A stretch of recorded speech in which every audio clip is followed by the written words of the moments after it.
A brisk autumn wind blew through the schoolyard, where children ran, shouted, and laughed. It was one of those crisp mornings, a moment meant for play and joy. Yet, in a small corner of the yard, a young boy gasped for breath, clutching at his chest as panic washed over his face. The air around him felt thin, scarce, like he was breathing through a straw. His small hands fumbled for the inhaler he always kept in his pocket. As he reached into his pocket, relief seemed so close, until a large, rough hand snatched it away. "Thinking this is yours, huh?" The officer's voice was low, taunting, his eyes glinting with a look that was anything but kind. He held the inhaler up, just out of the boy's reach, waving it as if it were a toy, a reward he hadn't yet earned. "Please. I can't breathe," the boy wheezed, his words choked by desperation. His breaths came shallow, quick, a thin stream of air barely feeding his lungs as he looked up at the man towering over him. The officer laughed, a cold, careless sound. "Oh, you think you deserve help?" he sneered, pulling the inhaler back and studying it as if it were some strange object he'd never seen. He looked down at the boy, his face twisted with contempt. "You kids think you can just take whatever you want. Not today. This here. This is mine now." The boy's eyes widened in terror. The schoolyard, once a place of freedom, had turned into a cage, each moment stretching longer as he struggled for breath. The children around them had fallen silent, watching, but no one dared move. The boy's heart pounded as he tried to stretch his hand out, but his strength was waning fast. "Please, just, give it back," he managed to gasp. His voice barely a whisper, raw with fear and desperation. But the officer simply smirked, leaning in closer, his eyes mocking. "Oh, you want it back," he taunted. "Well, maybe next time, you'll remember who's in charge around here." The boy collapsed to his knees, the world around him growing dim, his vision blurred by pain and a suffocating need for air. In that moment it was as if the whole world had abandoned him, until another voice broke through the silence, one full of authority and barely restrained anger. "What the hell do you think you're doing?" The officer straightened, his smile fading as he turned to face a figure standing just behind him, arms crossed, eyes blazing with a fury that sent a ripple through the air. The onlookers couldn't help but hold their breath, sensing a confrontation that had been simmering, waiting for a spark to ignite it. The officer's bravado faltered, just for a second. But he quickly regained his stance, forcing a smirk onto his face. "Just teaching this little troublemaker a lesson. Maybe now he'll think twice before what?" The other man's voice was a low growl, each word sharp as steel.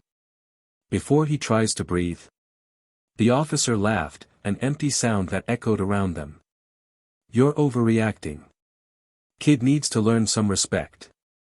For a long, tense moment, the man with the fiery gaze stood there, his silence heavy with meaning. Finally, he spoke, his tone measured but laced with a dangerous edge. "Respect is something you earn. And today, you've lost it." There was no more taunting, no more careless laughter. Just a cold, hard silence that settled over the yard like a shroud. The officer opened his mouth, maybe to argue, maybe to defend himself, but the man cut him off. "Let me make this very clear," he said, his voice barely above a whisper, yet carrying an authority that silenced everyone. "You took something from my child. And now, I'm going to make sure you lose everything." The officer's eyes narrowed, but there was a flicker of something in his gaze, fear, or maybe realization, that this wasn't just another incident he could brush off. He'd crossed a line he didn't even know existed. As he turned away, the father's words lingered in the air, a promise wrapped in a quiet fury. The officer couldn't have known what was coming, couldn't have foreseen the depths of retribution that lay in wait. But as the father led his son away, one thing was certain, this wasn't over. It had only just begun. What could this father, with connections, resources, and a fire fueled by a lifetime of injustice, possibly do next? How far would he go to ensure that this officer's days of terrorizing the innocent would end here and now? Stay with us as we follow this path of reckoning, as a father's quiet rage turns into a storm that could bring down everything in its path. At Plough of Twist, we stand firmly against all forms of racism and discrimination. Our stories aim to bring to light injustices and celebrate resilience, strength, and justice. We believe in empowering every voice, especially those that have been silenced for too long. If you or anyone you know has faced discrimination, know that you're not alone, your voice matters, and your story deserves to be heard. Now, let's dive into a powerful story of resilience and justice. Don't forget to subscribe to our channel for more stories that stand up against prejudice and honor the fight for equality. Enjoy the story. It was a chilly October morning, and as the sun rose over the quiet streets of Arlington, Virginia, life bustled in its usual rhythm. The city was known for its affluent neighborhoods, schools full of bright young minds, and families working hard to secure their piece of the American dream. Among them was Daniel Foster, a man who had quietly built a reputation of competence, skill, and unyielding integrity in his role as an FBI agent. At 45, Daniel was respected and admired, known for his relentless dedication to his work, his unshakable calm, and his silent but powerful authority. But there was one role he cherished above all others, that of a father. Daniel's son, 11-year-old Malik, was his pride and joy. Malik was a gentle soul, a boy with an insatiable curiosity and a quick smile, the kind of kid who made friends easily and was always eager to lend a helping hand. Though he was a bit quieter than most boys his age, Malik had a natural charm that made him instantly likable. His teachers often described him as thoughtful and mature for his age, and his friends relied on him for his steady, kind presence. But, Malik's life wasn't without its challenges. Since a young age, he had battled severe asthma, a condition that required him to carry an inhaler at all times. Daniel had made sure Malik knew how to handle his condition, teaching him not to panic when the familiar tightness crept into his chest, how to slow his breathing, and most importantly, always to keep his inhaler close. Still, as any parent would, Daniel worried about his son's safety. He had drilled emergency plans into Malik's routine, instructed the school staff on his condition, and kept a spare inhaler in every place Malik might be. Daniel's work was high stakes and dangerous, but he had always believed he could protect his son better than anyone. As the morning light filtered into the kitchen, Daniel watched Malik finish his breakfast, his young face full of anticipation for the day ahead. The boy loved his school, a place where he could engage in his favorite subjects, explore new ideas, and play sports with his friends during recess. His mother, Angela, a dedicated social worker, gently reminded him to pack his inhaler and smiled as she kissed his forehead. To Malik, his parents were his heroes, Daniel, with his quiet strength, and Angela, with her boundless compassion. Yet, in the back of Daniel's mind, he couldn't shake the uneasy feeling he had carried with him since the night before. Arlington, though progressive and diverse, was still a place where Malik would sometimes encounter prejudice. Daniel and Angela had taught him to navigate these experiences with strength and grace, emphasizing that he was worth no less than anyone else, that his kindness and integrity would see him through. But there were always those who let their ignorance and hate cloud their judgment, who couldn't see past the color of his skin. Daniel had fought tirelessly against injustice in his career, knowing full well the battles Malik might face. But nothing could have prepared him for what was about to unfold. That afternoon, while Malik played with his friends during recess, Officer Greg Sanders arrived at the school. Known around town for his brusque demeanor and quick temper, Sanders was notorious among the kids in the neighborhood. He was the kind of cop who prided himself on teaching lessons, rather than protecting and serving. To some, he was just strict, a hard hand when it came to enforcing rules. But to Daniel and other parents, he was a figure they distrusted, a man who seemed to carry a grudge against the community he was supposed to protect. Officer Sanders was patrolling the school grounds due to a reported scuffle that had broken out earlier between two older students. Though Malik had nothing to do with the incident, Sanders' gaze landed on him as he laughed with his friends near the swings. Something about Malik's carefree joy seemed to ignite a spark in Sanders, a look of disdain flickering across his face. To him, Malik represented everything he disliked, a young black boy in a nice neighborhood, a symbol of change he resisted. "Hey, you!" Sanders barked, approaching Malik with a heavy stride. The laughter among the kids died down as they turned, a mix of curiosity and apprehension in their eyes. Malik froze, unsure why the officer was addressing him. He wasn't accustomed to this kind of direct confrontation, especially not from an adult who looked at him with such an intense glare. "Yes, sir?" Malik asked, his voice calm but laced with confusion. Sanders took another step forward, his face a mask of contempt. "What are you doing here, huh? Causing trouble?" Malik's friends backed away, exchanging nervous glances, while Malik himself stood rooted in place, trying to keep his breathing steady. He had learned to hold his ground in the face of discomfort, a lesson his father had instilled in him. But as the officer's gaze intensified, Malik's chest tightened, not from fear, but from the creeping beginnings of an asthma attack. His hand instinctively moved to his pocket, fingers closing around the familiar shape of his inhaler. Sanders noticed the movement and narrowed his eyes. "What's that?" he demanded, reaching out before Malik could respond. With a swift, callous motion, he yanked the inhaler from Malik's grasp, holding it up as if it were contraband. Malik's heart raced, his breaths becoming shallow and quick. "It's my inhaler, sir," he managed, his voice small but steady. Sanders smirked, holding the inhaler just out of Malik's reach. "Oh, you think you're entitled to this, huh? Just walking around like you own the place?" His tone dripped with mockery, his words tinged with something darker, something that stung with the weight of prejudice and hate. Malik's chest heaved, his panic mounting as the air seemed to thin around him. He reached out, desperation coloring his voice. "Please, I need it. I can't breathe." But Sanders ignored him, a twisted smile spreading across his face as he dangled the inhaler just out of reach. "Maybe if you'd learn some respect, you wouldn't be in this position," he sneered. "Maybe if you people knew how to act." The words hung in the air, sharp and venomous, cutting through Malik's composure like a knife. Tears pricked at his eyes as he tried to inhale, to fill his lungs with the air they craved, but it was no use. His knees wobbled, and he felt his vision blur as the world around him faded, each breath more labored than the last. Meanwhile, his friends stood in silent horror, powerless to intervene, paralyzed by the fear that Sanders' wrath would turn on them if they dared speak.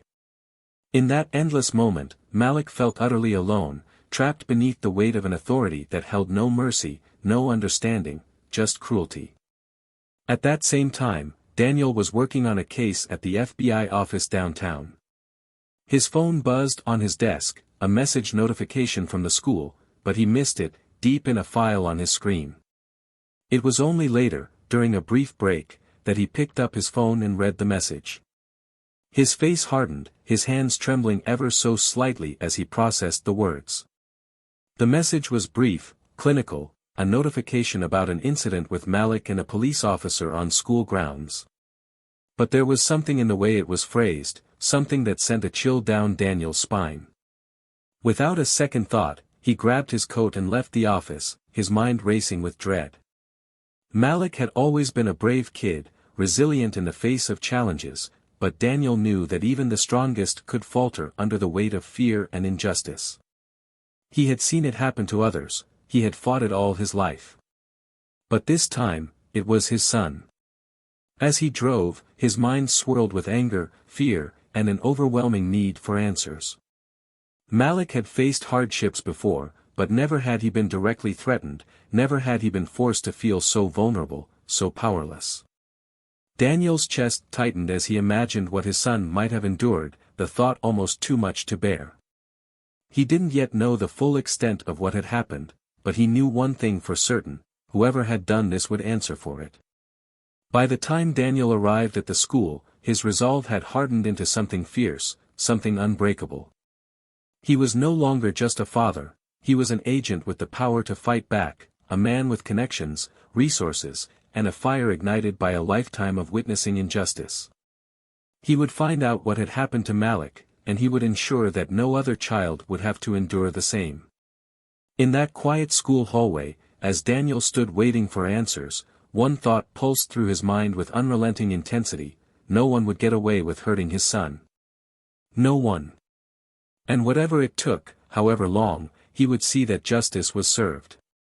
As Daniel stepped into the school hallway, the faint hum of fluorescent lights overhead felt sharp and intrusive.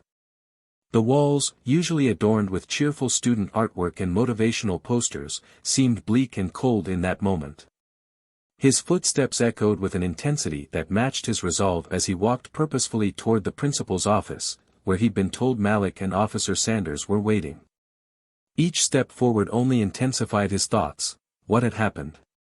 How could something like this unfold in a place meant to be safe? As he reached the door, he paused for a moment, steadying himself. Then, taking a deep breath, he pushed it open. Inside, Principal Harris sat behind her desk, her face a mix of tension and discomfort, while Officer Sanders leaned against the wall, arms crossed, his expression annoyingly smug.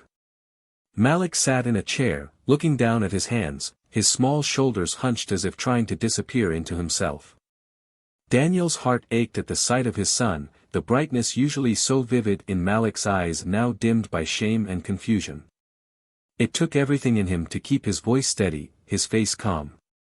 He couldn't let Sanders see the fury simmering just beneath the surface. Not yet. Mr. Foster, Principal Harris greeted him, her voice wavering slightly. She glanced at Officer Sanders and then at Malik, visibly uncomfortable. "Thank you, Principal Harris," Daniel replied, his voice firm. He approached Malik, kneeling beside him so they were at eye level. "Malik, are you okay?" His voice was gentle, yet his eyes held a silent question, one that only his son would recognize. Malik hesitated, biting his lip, glancing quickly at Sanders before nodding. I'm fine, Dad." But his voice cracked, and Daniel caught the hint of fear that lingered in his tone. It was a fear Daniel hadn't heard in his son's voice before, a fear that stung with each syllable. "Can you tell me what happened?" Daniel pressed gently, though his gaze shifted subtly to Sanders, who was now shifting uncomfortably under Daniel's steady stare. Principal Harris cleared her throat, her hands clasped tightly on the desk. "Mr. Foster, Officer Sanders was here today as part of his school rounds when he encountered Malik on the playground, and, well, there was an incident. It seems there may have been some misunderstanding." Her voice trailed off, her discomfort evident. "Misunderstanding?" Daniel's voice was calm, but a subtle edge cut through his words. "Is that what we're calling it?" Before Principal Harris could respond, Sanders straightened, his expression defiant. "I was doing my job, Mr. Foster," he stated, crossing his arms. "This school called me in to maintain order, and I responded to a situation that required attention." Daniel's jaw clenched. He could feel the pulse of anger quickening, but he forced himself to remain composed. "Attention? From what I understand, this was a situation involving my 11-year-old son, who did nothing to warrant your interference." Sanders scoffed, his gaze narrowing. "Look, maybe you don't know how things work around here, but kids like him often need a reality check. Someone has to keep them in line before they start causing real problems." The room fell silent, the weight of Sanders' words lingering in the air like a dark cloud. Daniel's eyes flashed, his control hanging by a thread. "Kids like him?" he repeated, his voice barely above a whisper, but carrying a weight that demanded an answer. Principal Harris, sensing the tension, tried to interject. "Officer Sanders, perhaps it would be best if we," but Sanders cut her off, clearly uninterested in diffusing the situation. "I don't see why we're making this into a bigger deal than it is," he said, dismissively. "Your kid just needs to learn that respect goes both ways. Maybe this will be a lesson he won't forget." Daniel felt a surge of fury.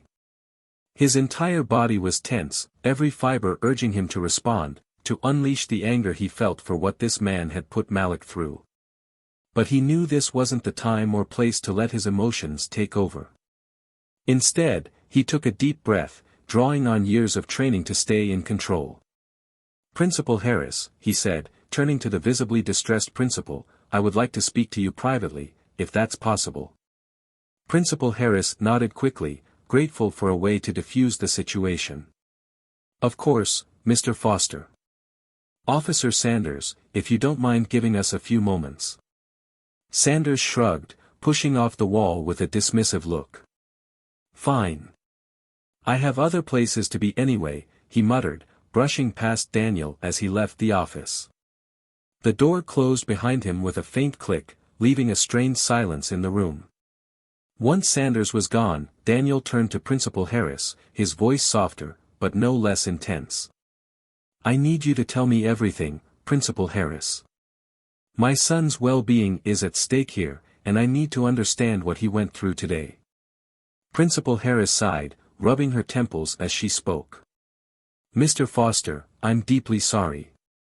I didn't witness the entire incident myself, but from what I gathered from a few of the children who were nearby.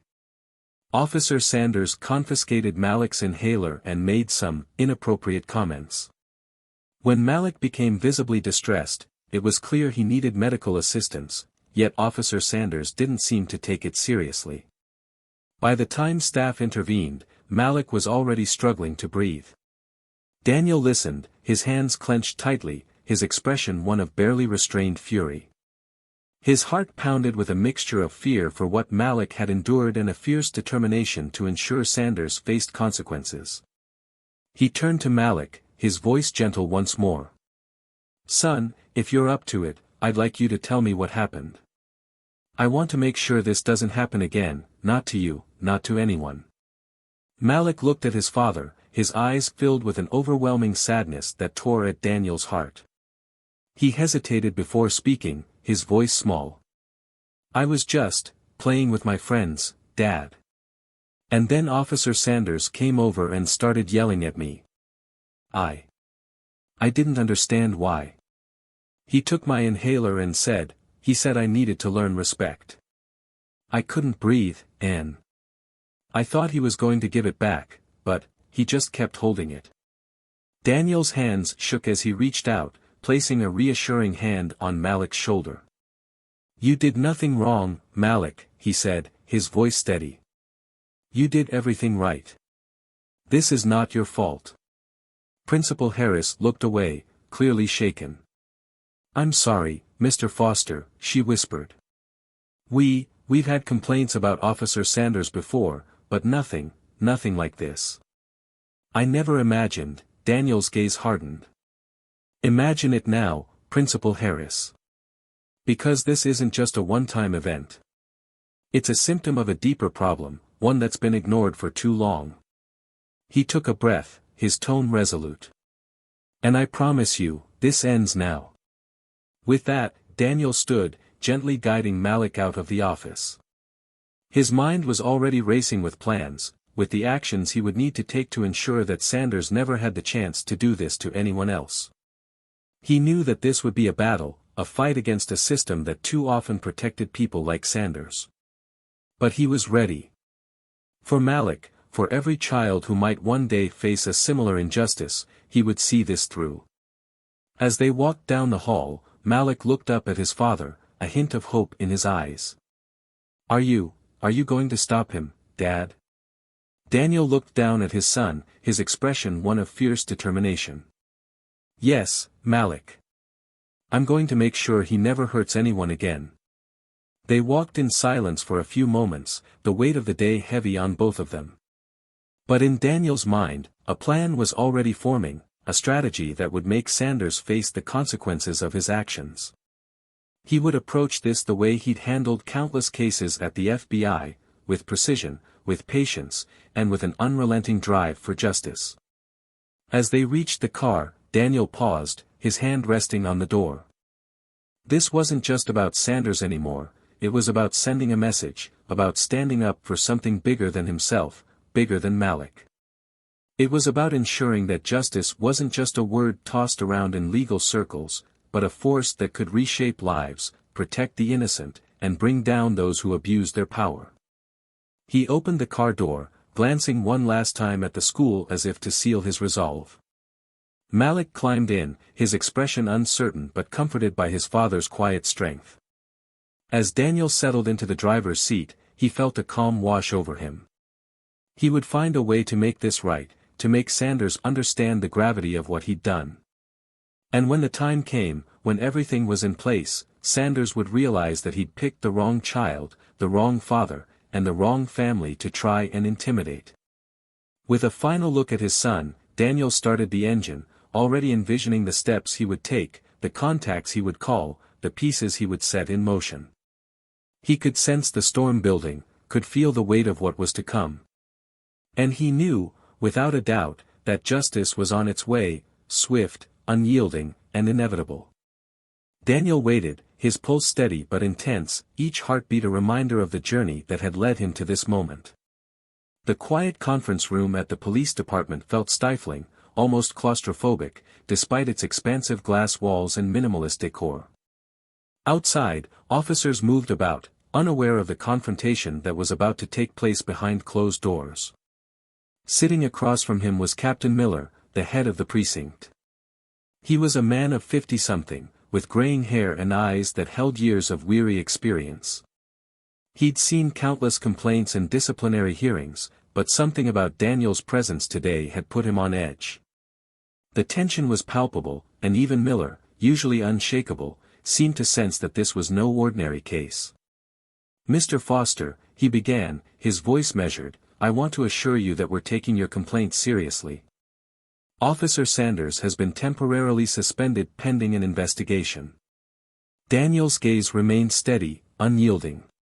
"Suspended," he echoed, his tone calm but edged with steel. "Captain Miller, this is more than a suspension issue. I'm here because your officer put my son's life at risk, not just physically but psychologically. He robbed Malik of a sense of safety that every child deserves. A mere suspension isn't justice." Captain Miller shifted uncomfortably. He knew the weight of this situation, felt it pressing down on him as Daniel's words cut through the air. "Mr. Foster, I understand. But these matters, they take time. There are protocols to follow." "Protocols?" Daniel leaned forward, his eyes fixed on Miller. "Tell me, Captain, do your protocols cover the abuse of power? The sheer disregard for a child's life?" His voice was a low, controlled rumble.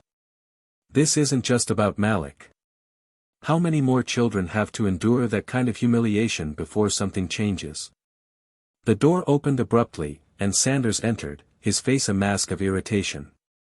He was dressed in plain clothes now, the badge and uniform gone, replaced by a worn leather jacket and a defiant scowl. He paused when he saw Daniel, his eyes narrowing in recognition and disdain.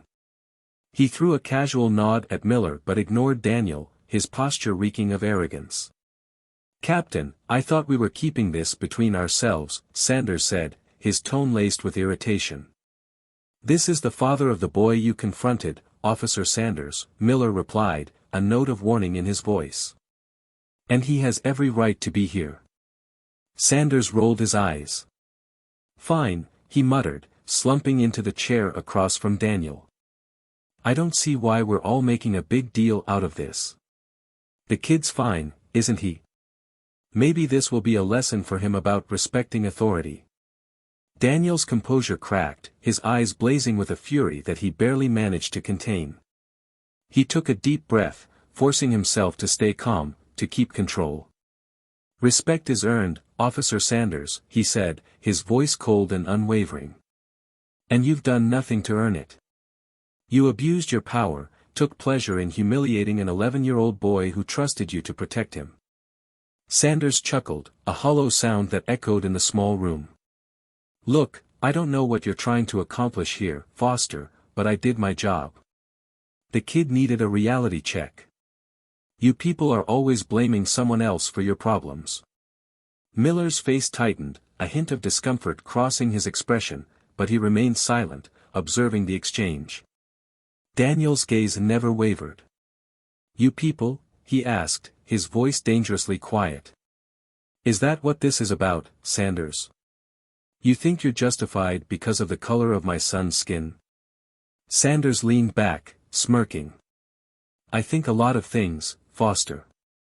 But what I think doesn't really matter, does it? Because at the end of the day, I was just doing my job. I didn't hurt him. Just took his little toy away. Maybe he should learn that the world isn't as soft as his daddy makes it seem." The word struck like a punch, the mocking edge in Sanders' voice slicing through Daniel's calm. He had been holding back, clinging to the notion that he could handle this through the system, that he could pursue justice by the book. But Sanders' words, his smug indifference, shattered that last restraint. Daniel straightened, his tone sharper now, his resolve stronger than ever. "You crossed a line, Sanders. And I don't think you understand just how deep a mistake that was." "Is that supposed to be a threat?" Sanders asked, his smirk fading, replaced by a look of irritation. "No, Sanders," Daniel replied, his voice unwavering. "It's a promise." At that moment, the door opened again, and two men entered the room. They wore crisp suits, their faces stern, their presence authoritative. They held identification badges in their hands, and Daniel recognized them as representatives from Internal Affairs.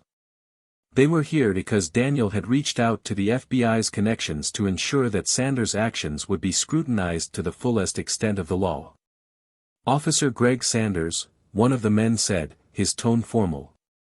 "We're here to speak with you about your conduct on school grounds."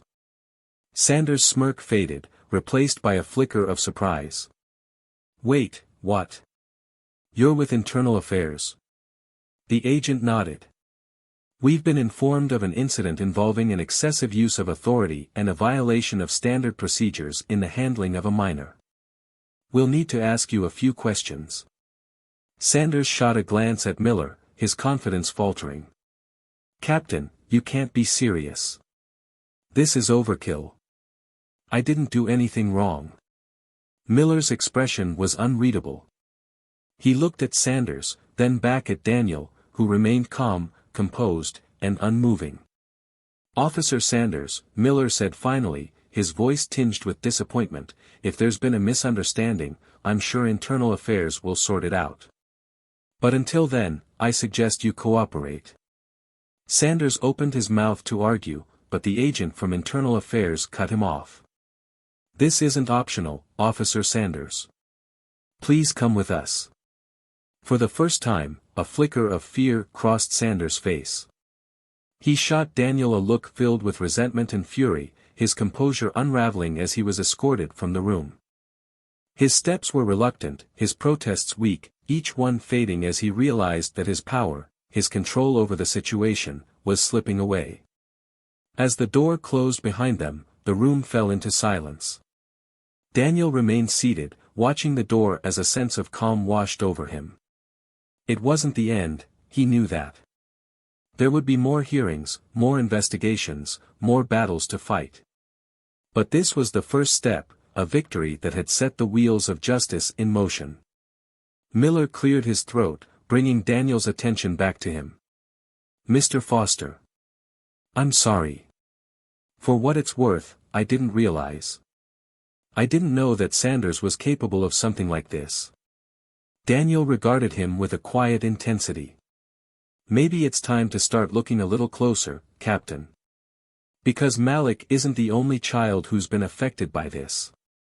And Sanders, he's just one part of a much bigger problem." Miller nodded, the weight of Daniel's words settling heavily on him. "You're right. I'll make sure this is looked into further. You have my word." With that, Daniel stood, extending a hand to the captain. Miller hesitated for a moment before accepting it, a silent acknowledgement of the resolve that had brought them to this point.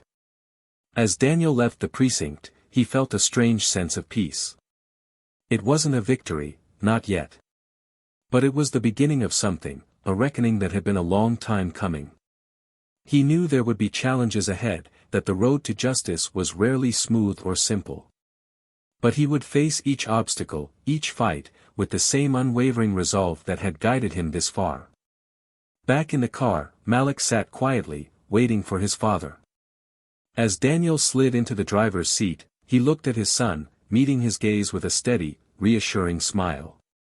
"It's over, Malik," he said, his voice filled with a quiet confidence. "You're safe now. And no one will ever make you feel like that again." Malik nodded, a small, grateful smile crossing his face. He knew, in that moment, that his father had fought not just for him, but for every child who had ever felt powerless, every voice that had ever been silenced.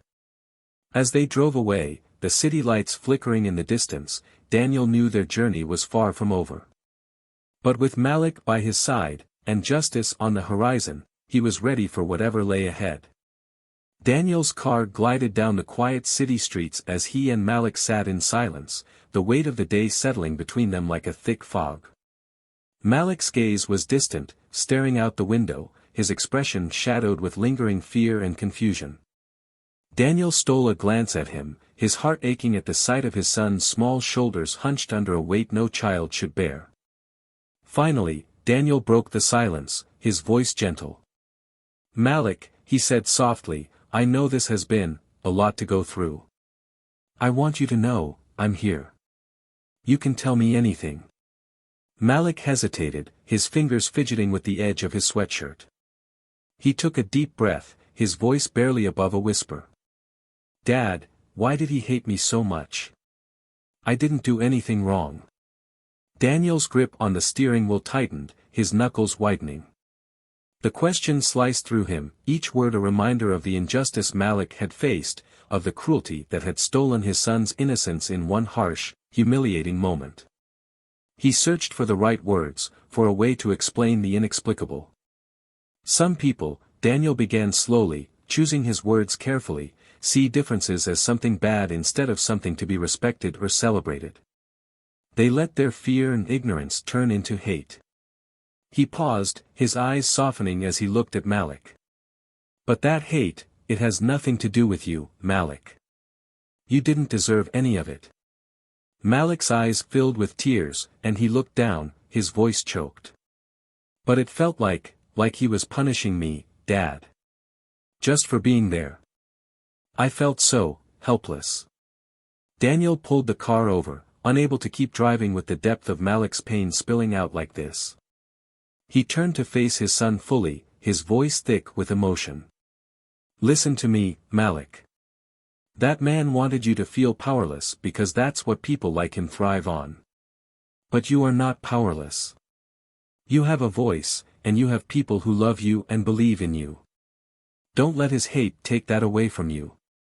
Malik nodded, sniffling, his eyes brimming with gratitude and resolve. "Thank you, Dad. I just wish he could understand what he put me through." Daniel reached over, resting a reassuring hand on Malik's shoulder. "Someday, he will. I promise you that." The next day, Daniel returned to his office, mind abuzz with strategy. He had pulled every string he could think of, tapped into every connection, every ally he had in the legal system. The process to hold Sanders accountable was in motion, but Daniel knew it would take more than just a formal investigation to get through to him. This time, he wanted Sanders to face the consequences in a way that went beyond the standard channels. Later that evening, there was a knock on his office door. When Daniel looked up, he saw his colleague, Special Agent Maria Vega, standing there with a determined expression. Maria had been a close friend and trusted confidant throughout Daniel's career. She knew the ins and outs of the legal system, and she understood the depths of Daniel's dedication to justice. "I heard what happened," she said, her voice laced with quiet anger. "And I'm here to help." Daniel felt a rush of relief at her presence. "Thank you, Maria. This isn't just about Malik, it's about making sure Sanders never has the chance to do this to anyone else." Maria nodded, her expression fierce. "We'll make sure of it, Daniel. I've pulled some files, old complaints against Sanders that were ignored or buried. He's been protected by people in this department for too long. It's time we bring it all out into the open. They worked late into the night, piecing together a case that would be as airtight as possible, each detail crafted to expose Sanders' pattern of behavior, each piece of evidence a testament to the abuses he'd committed in silence. But Daniel knew that even a thorough case wouldn't be enough to truly make Sanders understand the impact of his actions. He needed to hear it, face it directly. The opportunity came sooner than expected. A week later, during Sanders' preliminary hearing, the room was packed with colleagues, friends, and even a few members of the press. Sanders looked smug, almost bored, as if this were nothing more than a minor inconvenience. But Daniel wasn't about to let this slip away as just another procedural slap on the wrist. After the formal statements, Daniel approached the stand to speak. He had made a special request to address the court, and now, with Sanders sitting only a few feet away, he could finally confront the man who had nearly destroyed Malik's faith in the people sworn to protect him. Daniel's voice was calm but resonated through the room, a voice both strong and measured. "Officer Sanders, when you looked into my son's eyes that day, when you took his inhaler, mocking him as he struggled to breathe, did you ever consider the impact of your actions? Did it ever cross your mind that he was just a child you left gasping for air, frightened, humiliated?" Sanders shifted uncomfortably, but Daniel didn't let up. He continued, his gaze unwavering. "You may think you've done nothing wrong. But I want you to listen closely, because the pain you inflicted on my son is something you can't erase with a badge or authority. That pain is etched into his memory. And he isn't the only one." Daniel's voice grew harder, sharper, cutting through the tension in the room. "You've worn your badge like a shield, using it to intimidate rather than protect. But today, Officer Sanders, that badge doesn't protect you. Today, you are accountable. You will answer for every child you've frightened, every person you've humiliated, every family you've left wondering if there is justice in this world." Sanders' smug demeanor faltered. He looked around, a hint of uncertainty flickering in his eyes. For the first time, he seemed to grasp the gravity of the situation, the full weight of the reckoning he faced. The judge allowed a recess, and as people filed out of the courtroom, Daniel and Sanders exchanged a glance that spoke volumes. Daniel could see the anger in Sanders' eyes, a man stripped of his armor, forced to confront a truth he'd spent his career avoiding. But there was something else there, too, a flicker of fear, of realization that he was no longer in control. As the hearing continued, Daniel knew this was only the beginning. Sanders would face a disciplinary trial, and the evidence was overwhelming. Witnesses came forward, people who had been too afraid to speak out before. Malik's friends, other parents, community members, they all shared stories that painted a clear picture of Sanders' abuse of power. Each testimony added another layer to the case, stripping away the remnants of the man Sanders had pretended to be. In the quiet moments between testimonies, Daniel would look at Malik, sitting in the front row, his eyes wide but unwavering. He was there for every word, every painful detail, absorbing it all with a resilience that made Daniel's heart swell with pride. After several grueling days, the disciplinary board reached its decision. Sanders would be stripped of his badge, his career brought to an abrupt end. But the finality of it, the loss of his position, was only part of the justice Daniel had sought. He wanted Sanders to understand, to feel the weight of his actions as deeply as Malik had felt his humiliation. As the courtroom emptied, Sanders found himself alone with Daniel and Malik in the hallway. Malik looked up at his father, and Daniel met his gaze, a silent question passing between them. This was their moment, a chance to say what needed to be said without the trappings of formality, without the constraints of the courtroom. Sanders, visibly worn down, looked at them with a forced scowl, but there was no hiding the defeat in his posture. Daniel stepped forward, his voice steady and full of conviction. "Sanders," he said, his tone carrying the weight of everything that had led to this moment, "this isn't about revenge. It's about understanding the damage you've done, the lives you've affected. Do you even realize the impact of your actions? Do you have any idea what you put my son through? Sanders sneered, his voice weak. I was just doing my job. Daniel's expression hardened. Your job was to protect, not to harm. My son deserved better, and so did every other child you've terrorized. But today you answer to them. Malik stepped forward, his voice small but steady. You didn't just scare me, Officer Sanders. You made me feel like I was less than everyone else, like I didn't matter. But I do matter. And so does every kid out there. Just because you have a badge doesn't mean you're better than us. Sanders opened his mouth, but no words came out. The weight of Malik's words hung in the air, settling on him like a burden he could no longer ignore. The anger in his eyes faded, replaced by a glimmer of something else, a recognition, however fleeting, of the pain he had caused. For a long, tense moment, they stood there, the silence speaking louder than words. And then, with a defeated sigh, Sanders turned away, leaving the building, his footsteps echoing down the empty hall. He was a man stripped of his authority, of his pride, his future darkened by the choices he had made. Daniel placed a reassuring hand on Malik's shoulder, pride swelling in his chest. He looked down at his son, seeing not just a boy who had faced injustice but a young man who had found his voice, his strength. Together, they had confronted a symbol of prejudice and hate and come out stronger. As they walked out of the courthouse, a sense of peace settled over them. Justice had been served, but more than that, Malik had reclaimed his dignity, his place in a world that would not be defined by hate. And as they stepped into the sunlight, Daniel knew that they had forged a path, not just for themselves, but for everyone who had ever faced the weight of injustice. This was only the beginning of Malik's journey, but it was a journey they would walk together, side by side, with strength, resilience, and hope for a better world. As Daniel and Malik left the courthouse, the weight of what had just transpired lingered between them, yet a lightness accompanied their steps, a release from the fear and powerlessness that had haunted them. Malik walked alongside his father, his young face calm yet contemplative, as if he was processing the enormity of what he had just witnessed. He hadn't just seen Sanders stripped of his badge and authority, he had witnessed a system respond to a voice like his, a voice that had previously felt small and unheard. As they reached the sidewalk, Daniel took a deep breath, feeling a strange mix of satisfaction and something else, something that felt closer to sadness, or maybe it was simply the heaviness of what they had been through.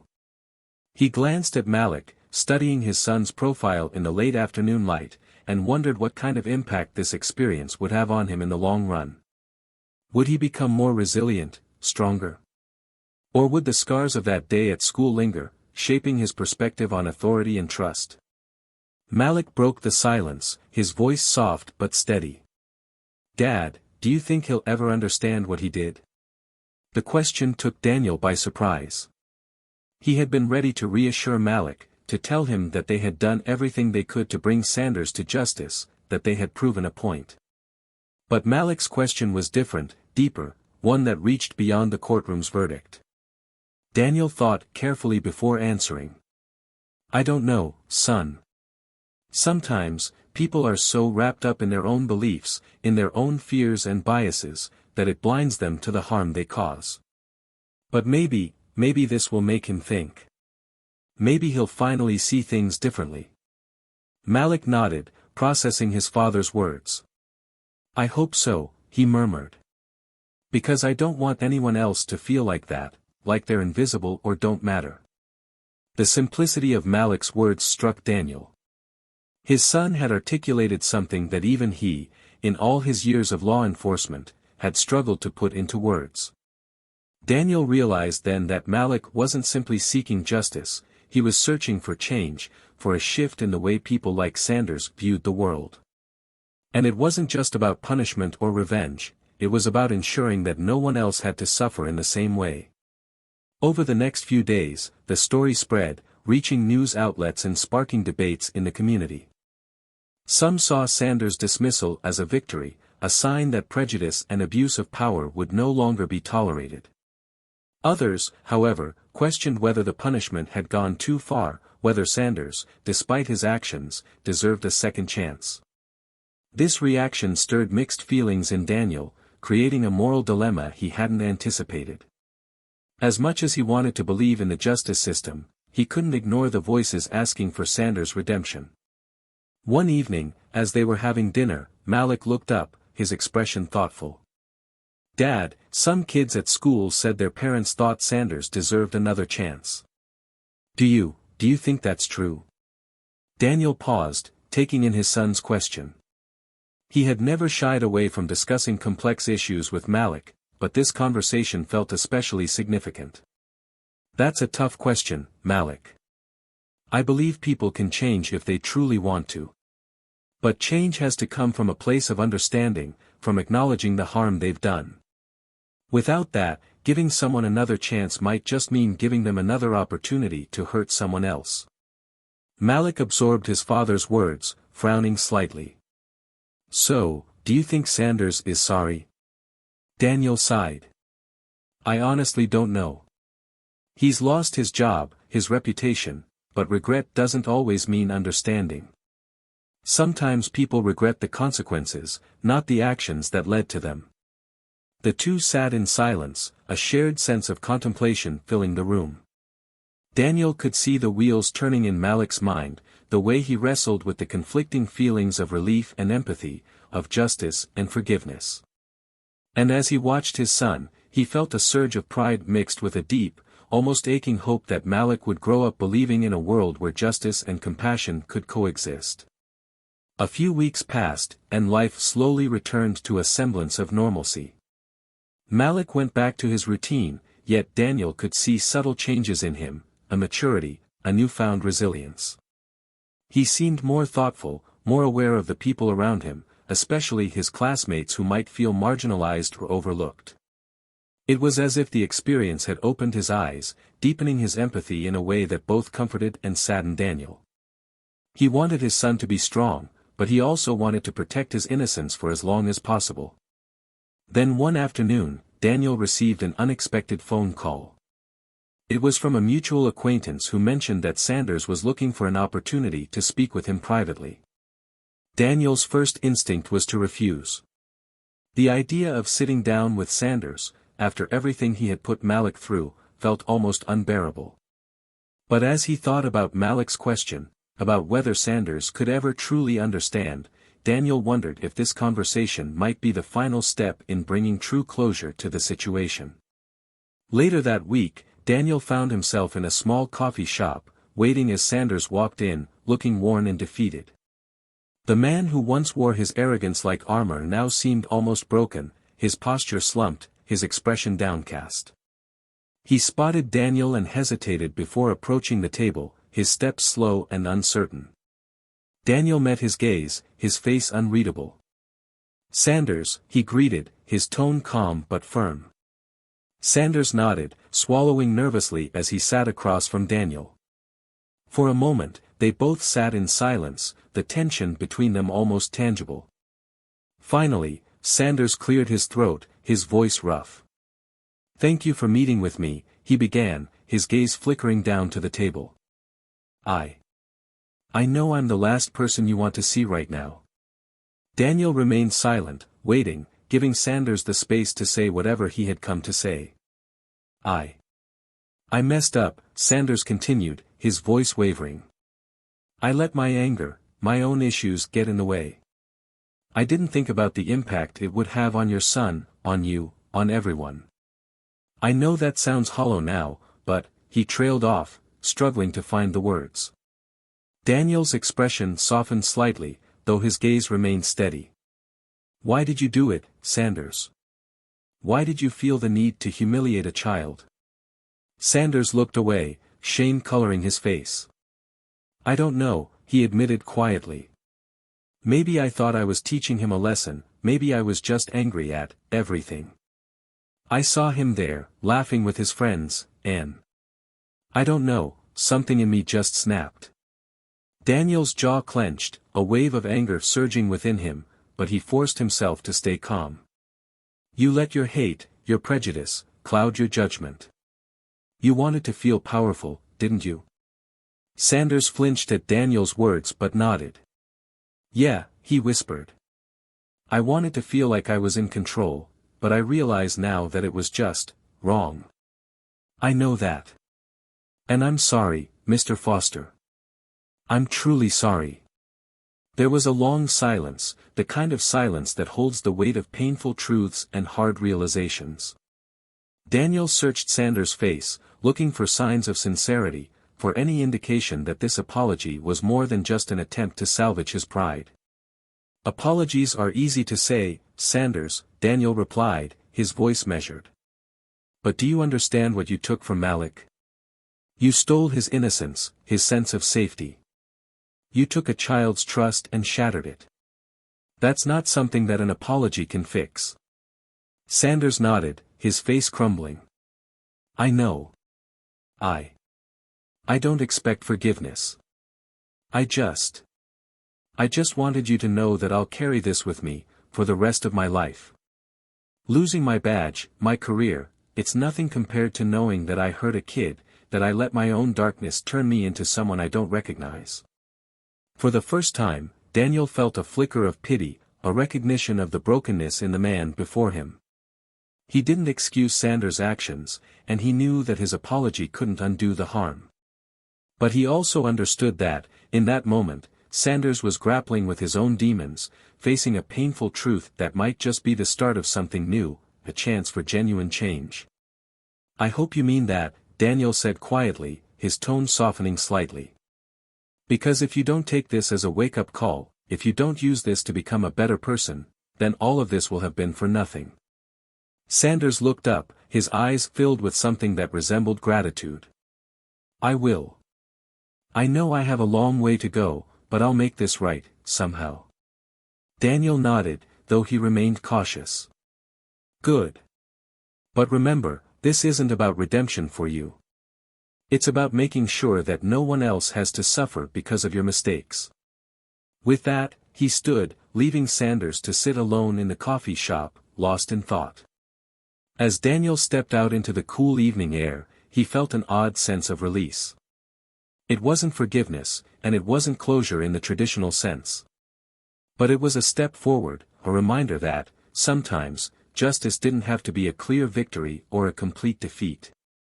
It could be something in between, a chance to make things right, to begin healing, one step at a time. As he returned home to Malik, Daniel knew that this chapter, while not entirely closed, had brought with it a new beginning, a chance for growth, for learning, and for a future shaped by resilience and understanding. And for Malik, it was a lesson in the power of standing up, not just for oneself, but for the countless others whose voices deserve to be heard. Months passed, and life began to regain a new kind of normalcy for Daniel and Malik. Yet, while the raw pain of the incident had faded, the lessons it left behind remained strong. Malik had returned to his routines with a new sense of purpose, a quiet determination evident in his actions, and a resilience that seemed to stem from deep within. He wasn't the same carefree child he had once been, he was wiser now, more aware of the complexities of the world around him. Daniel watched Malik's growth with pride and admiration, seeing in him a strength that surpassed even his own. Malik had endured something few could fully understand, and yet, he had found his way through, carrying his story with dignity and courage. It was something Daniel had hoped for but hadn't been sure Malik would find so soon. One evening, Malik came to his father, his expression serious, his eyes filled with a question he had been holding back. Dad, do you think people like Sanders can really change? Daniel considered the question, realizing that Malik was still wrestling with the experience, trying to reconcile his desire for justice with his hope that even those who had caused pain could find redemption. Sometimes they can, Daniel replied thoughtfully. It depends on how much they're willing to face themselves, to own up to the harm they've caused. It's not easy, but it's possible. Malik nodded, satisfied for the moment. He didn't ask about Sanders again, but Daniel knew his son would carry the lesson forward, would remember that justice didn't always mean punishment, it could also mean transformation, growth, and a chance to make amends. Sanders, meanwhile, had taken his loss in stride, though it had left him deeply humbled. Without the badge that had once given him power, he was forced to confront himself in ways he hadn't expected. Each day, he felt the sting of regret, the sharp reminder of the life he had built on intimidation and control. Stripped of authority, he had to face his actions in a way that was unavoidable and unrelenting. The arrogance that had once shielded him was gone, replaced by a quiet understanding of the consequences of his choices. He found himself volunteering at community events, attending workshops on bias and respect, doing the kind of work he had once dismissed as unnecessary. Slowly, he began to understand the depth of the damage he had caused, not just to Malik, but to others he had crossed paths with over the years. He knew he couldn't undo the past, but he wanted to believe he could reshape his future. Sanders' journey was just beginning, a long path toward atonement that he hoped would one day make him worthy of forgiveness. Back at school, Malik had become a quiet symbol of resilience.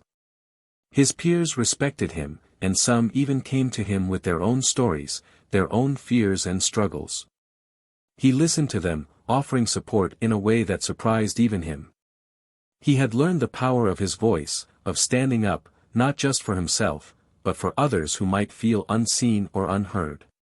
It was a lesson he had learned the hard way, but it had given him a strength he could carry forward, a sense of responsibility to those around him. Daniel, too, felt a sense of peace he hadn't known before. He had fought for his son, had stood up to a system that had failed them, and in doing so, he had found a renewed sense of purpose. He knew that Malik's journey was just beginning, and he would continue to support him, to be there for him in every step. But Daniel had also found his own role in this journey, a role that would involve pushing for change, advocating for those who couldn't speak up, and ensuring that the lessons of this experience would reach far beyond their family. One evening, as they sat on their porch watching the sunset, Malik looked at his father, a small smile on his face. "Dad, I want to do something to help other kids who feel like I did. Maybe something that helps them know they have a voice." Daniel smiled, his heart swelling with pride. "That sounds like a powerful idea, Malik. Whatever you decide, I'll be right there with you." And so, they began working together, brainstorming ideas for a program that would help empower young voices, a project that would grow into something they could both be proud of, a place where children could learn to advocate for themselves, to find their strength and courage, and to believe in their own worth. In the end, each of them found a new path forward, a way to transform pain into purpose, to find strength in vulnerability and resilience in struggle. Their lives had changed forever, marked by an experience that had tested them, hurt them, but ultimately, united them in a shared determination to make a difference. As we look back on this story, we're reminded that justice isn't always about punishment, it can be about growth, change, and the courage to face one's own flaws. It's about standing up, not just for ourselves, but for those who come after us, for a future we want to make better than the past. Malik's story isn't just about a boy finding his voice, it's about a family standing together, a father's unwavering love, and a community coming to terms with its values. So, what do you think? Can people really change when they're faced with the consequences of their actions? Do you believe in redemption, even for those who have caused harm? Share your thoughts in the comments below, and let's continue this conversation about justice, resilience, and the power of standing up for what's right. And if you enjoyed this story and want to hear more tales of courage, redemption, and the twists that life brings, don't forget to subscribe to Tales of Twist. We're here to bring you stories that make you think, stories that inspire, and stories that remind us of the strength that lies within each of us. Thank you for watching, and until next time, stay strong, stay resilient, and remember, every voice matters.